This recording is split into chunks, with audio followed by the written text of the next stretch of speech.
तो दोस्तों, कहते हैं ना कि दुनिया की राजनीति का खेल कभी भी सीधा सपाट नहीं होता। हर चाल के पीछे कई छुपे हुए इरादे होते हैं और कई बार वही चाल जिसने सामने वाले को फंसाना था, खुद के लिए जाल बन जाती है। यही हाल आजकल अमेरिका का हो रहा है। डोनाल्ड ट्रंप की टैरिफ पॉलिसी, जिसे कभी उन्होंने ताकत दिखाने का सबसे बड़ा हथियार समझा था, अब खुद उनके लिए सिरदर्द बनती जा रही है।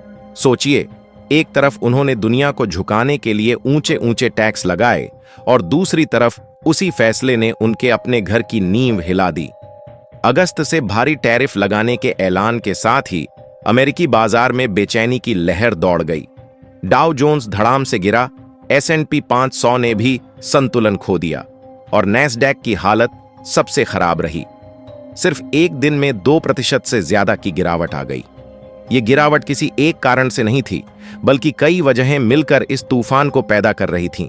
दोस्तों, क्या है, पूरी खबर देखेंगे इस वीडियो में, लेकिन आगे बढ़ने से पहले आपसे एक रिक्वेस्ट है कि प्लीज वीडियो को लाइक करके चैनल को सब्सक्राइब कर ले, क्योंकि इसमें आपका सिर्फ 1 सेकंड का समय लगेगा, लेकिन इससे हमारी काफी मदद मिल जाएगी। असल में अमेरिका के जॉब मार्केट का हाल भी कुछ अच्छा नहीं है। जुलाई में सिर्फ 73,000 नई नौकरियां जुड़ पाईं, जबकि बाजार को उम्मीद थी कि यह संख्या 2 लाख से ऊपर होगी। जब पुराने आंकड़े दोबारा खंगाले गए तो पता चला कि मई और जून के आंकड़ों में भी करीब 2.5 लाख नौकरियों की गड़बड़ी है। ट्रंप ने गुस्से में उस विभाग के प्रमुख को हटा दिया जो यह आंकड़े पेश करता था, लेकिन इस कदम से बाजार का भरोसा और डगमगा गया। अब निवेशकों को लगने लगा कि सरकार को अपने ही डेटा पर भरोसा नहीं है। कंपनियां पहले से ही मुनाफे के बजाय घाटे में चल रही हैं। महंगाई का आलम यह है कि यह अब भी फेडरल रिजर्व की तय सीमा से ऊपर बनी हुई है।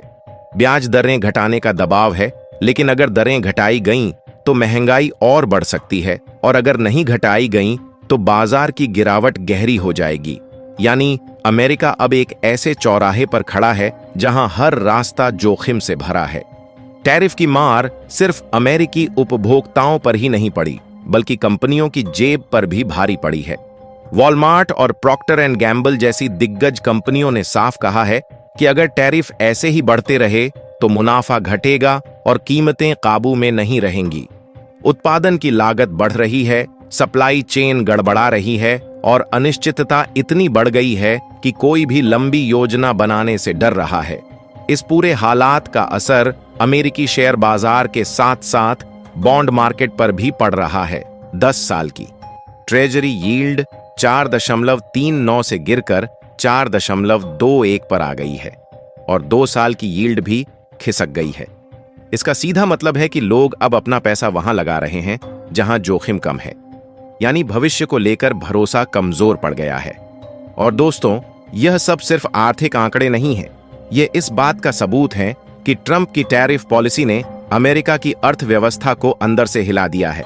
कंपनियां उलझन में हैं, निवेशक डर में हैं और सरकार खुद अपने फैसलों को लेकर असमंजस में है।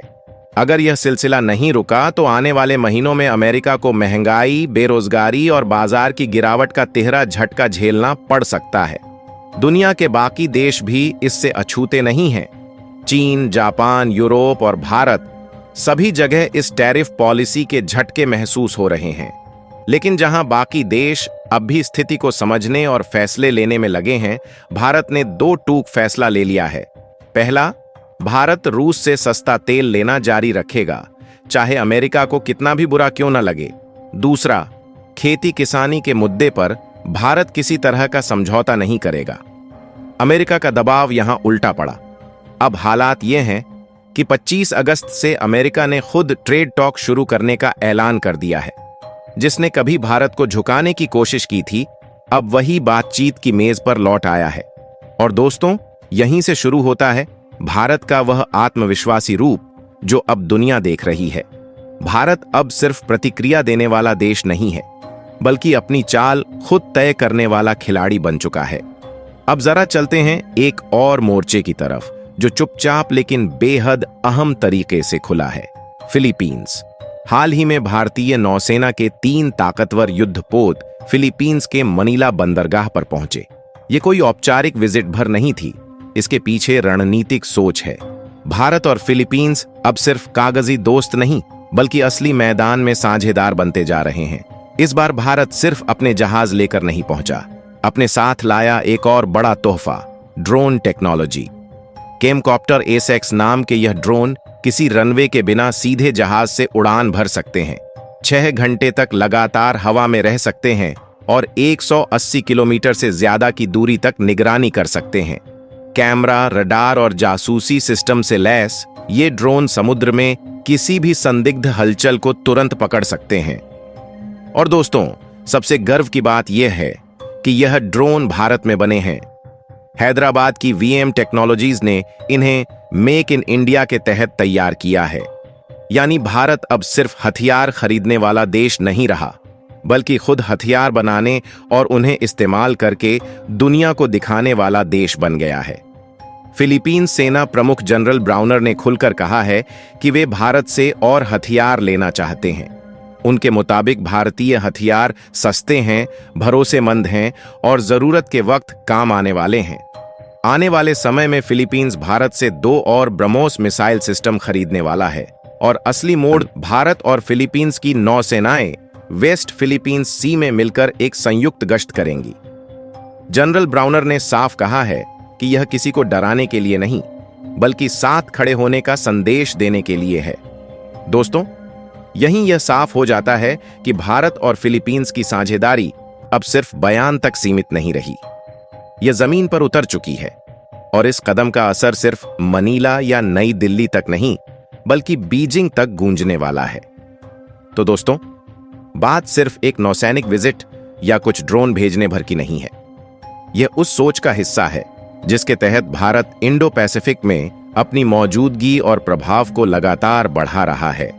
यह इलाका सिर्फ व्यापार का रास्ता नहीं, बल्कि दुनिया की राजनीति का नया केंद्र बन चुका है। चीन अपनी समुद्री ताकत के दम पर पूरे इलाके को अपनी मुट्ठी में लेने की कोशिश कर रहा है। ऐसे में भारत का फिलीपींस के साथ खड़ा होना एक बहुत बड़ा संदेश है। अगर आप गौर से देखें तो यह सब एक बड़े खेल का हिस्सा है। अमेरिका, जापान, ऑस्ट्रेलिया और भारत यानी क्वाड समूह लंबे समय से इंडो पैसिफिक को खुला और सुरक्षित रखने की बात करते आए हैं, लेकिन यह सिर्फ बैठकों और बयानों में ही सीमित रहा था।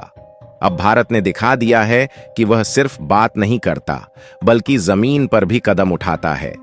केमकॉप्टर एस-एक्स 900 ड्रोन की तैनाती और ब्रह्मोस मिसाइल की डील दोनों ही चीन के लिए सीधी चुनौती हैं। चीन जानता है कि ब्रह्मोस एक ऐसी मिसाइल है जिसे रोक पाना बेहद मुश्किल है, और अगर फिलीपींस के पास यह ताकत आ गई तो साउथ चाइना सी में उसका खेल बिगड़ सकता है। फिलीपींस का भरोसा जीतना आसान नहीं था।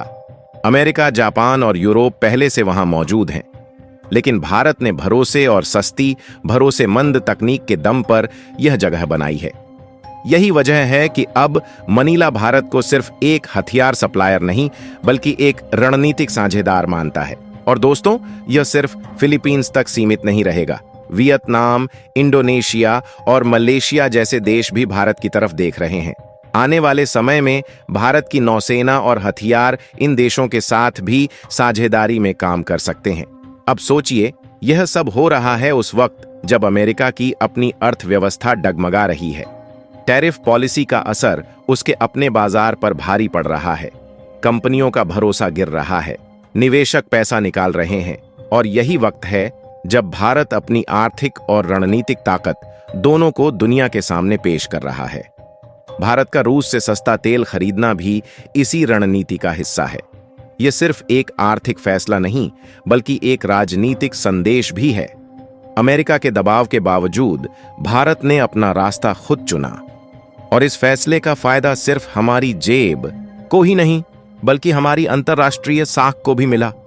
दुनिया ने देखा कि भारत अपने फैसले खुद ले सकता है और किसी दबाव में नहीं आता। दोस्तों, यही मैं आपसे कहूंगा, अगर आप इस वीडियो को यहां तक देख रहे हैं तो 1 सेकंड निकालकर लाइक बटन दबा दो और चैनल को सब्सक्राइब कर लो।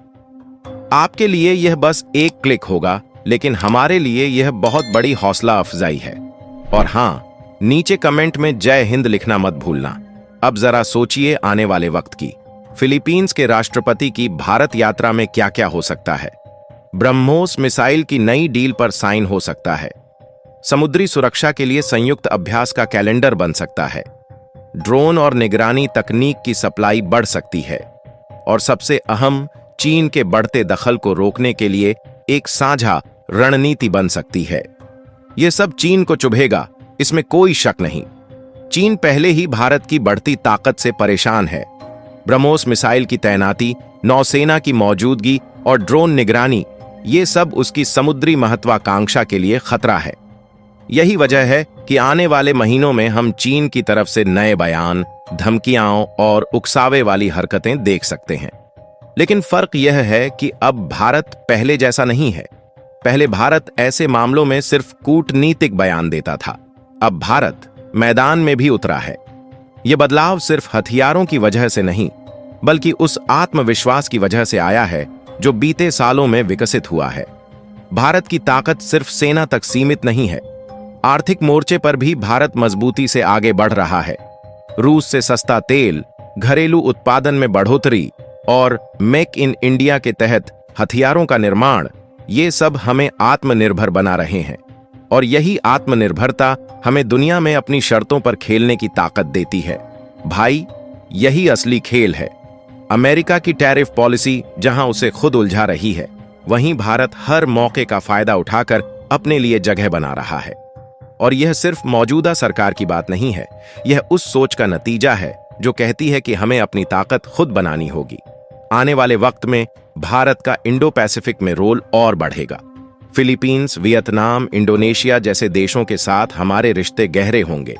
हमारी नौसेना की मौजूदगी बड़े इलाकों तक फैलेगी और सबसे अहम, हमारे बने हथियार दुनिया के कई देशों में जाएंगे। यह सब मिलकर भारत को सिर्फ एक क्षेत्रीय ताकत नहीं, बल्कि एक वैश्विक खिलाड़ी बना देगा। और जब यह होगा, तब शायद दुनिया के बड़े बड़े देश भी अपनी टैरिफ पॉलिसी और दबाव वाली राजनीति पर दोबारा सोचने को मजबूर होंगे।